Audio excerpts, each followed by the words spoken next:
YouTube was it's your boy Zell. I'm back with another one. Bizarre update.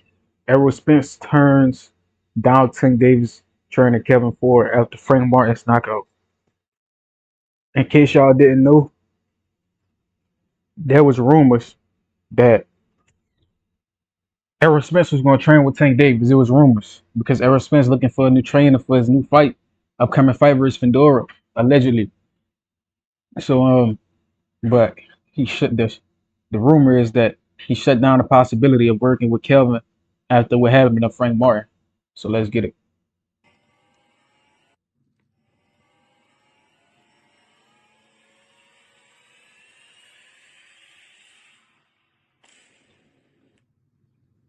What's good, YouTube? It's your boy, Blue Blood Sports TV, back at y'all with another one. So, as I told you guys, there was conversations and there was talks that Errol Spence could team up with Coach Calvin Ford.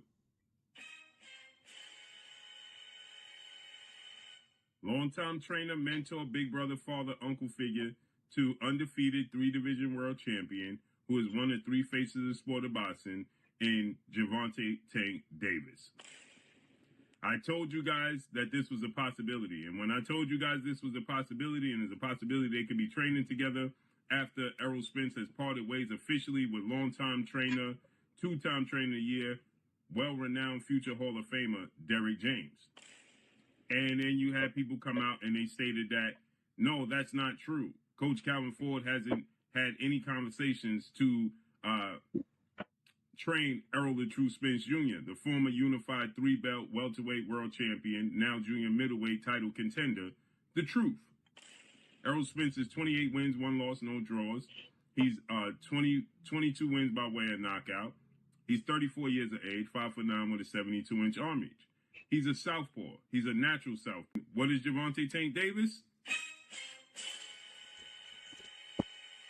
A natural southpaw, right? And Gervontay Tank Davis is a knockout artist. They have a similar style. They're very aggressive. They're both southpaws naturally, right? Guys like Shakur Stevenson, Vasil Lomachenko, they're converted southpaws. So with that said, I told you guys this was a possibility. Now Coach Calvin Ford has revealed that there were talks and they were planning to work together. But after the Frank Martin fight, Frank Martin, lightweight, star title contender, is signed to Man Down Promotions and Errol Spence. Frank Martin fought Gervontay Tank Davis June 15th and got knocked out in the 8th round. There was a lot of chatter going back and forth. And so Gervontay Tank Davis told Coach Calvin, jokingly, after I knock out Frank Martin, Errol Spence might not let you train him no more. Errol Spence is a promoter, Man Down Promotions, and Frank Martin is his fighter. And then what did Coach Calvin say? Let's listen to what he said right here, shall we? Systematic. I have a team around me. You know what I'm saying? When I'm working with somebody, so at the end of the day, I got to make sure it works, put it in the right perspective, right? So I'm not training Errol Spence. Let's get that clear. I haven't talked to Errol Spence. No, I'm saying, we talked about it. We talked about it. You know what I'm saying? But that was before the Martin fight.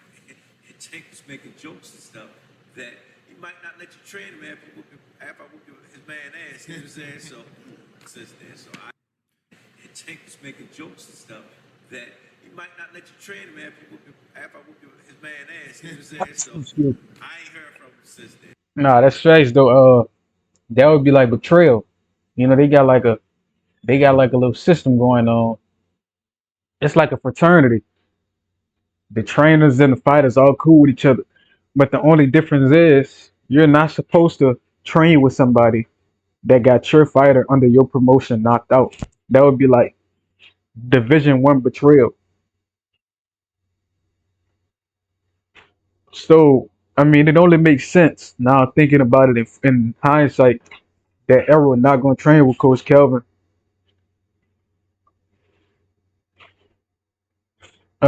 There was rumors that he going to train with Bozy Ennis in Philly, but we don't know what happened to those rumors. They just died out. So As I told you guys, this was a possibility. And he just confirmed that they had conversations, but after the Frank Martin fight, he haven't spoken to him. So you had people come out saying that I was making it up and I was making up stories. And Coach Calvin just told you. I told you guys. I would like personally to see Errol Spence team up with Coach Kevin Cunningham down in Florida because he plays no games, period, and or Ronnie Shields. Ronnie Shields is in Houston, Texas. It's a hop, skip, and a jump for Errol Spence or to relocate to Florida with Coach Cunningham, period. And he's going to fight Sebastian Fundora, the Towering Inferno. Coach Cunningham is familiar with Southpaws, and he's familiar with Sebastian Fundora. It just makes sense to me. But that's all I got for y'all. Make sure you hit the like button, drop a comment in the comment section. Let me know what y'all think. Follow me on Instagram at Blue Blood Sports TV. All one word. I'm gone. Peace. Hey, shout out to Blue Blood. But with that being said, I respect Errol Spence not betraying Frank Martin and going to train with with Coach Kelvin, because imagine, put yourself in Frank Martin's perspective. My promoter, who said I was going to win, watched me get knocked out. Then he went to train with the guys that knocked me out. And that's what Frank Martin will be dealing with. And I'm glad. I'm not gonna say I'm glad, but I understand Errol Spence standing on his morals and his integrity as a man, and not selling himself, his man, his own fighter out, but instead looking of another way to get the business done. And I think Errol is a great fighter. He has good pressure, good stamina. He's a strong puncher, but he's not a one punch KO artist. He has power, but if he learns how to leverage himself, how to use more torque, how to stay balanced, how to transition his weight from point A to point B, I think he can be a one punch knockout artist. It's all about torque, weight, speed, weight transition. And if he can master all those elements, he can definitely separate you from your consciousness. People don't understand power. They throw arm punches and think that shit hurt. No. In a high guard, people really don't feel that shit, especially with adrenaline flowing. But if you can crack, if you have a thudding power, like a Tank Davis, like a Terrence Crawford, then people will be like, okay, I understand what time it is, and they're gonna respect it. But with that being said, like, comment, subscribe, and share this. We're on the road to 2K subs. Errol Spence need to work on their defense as well. Till next time.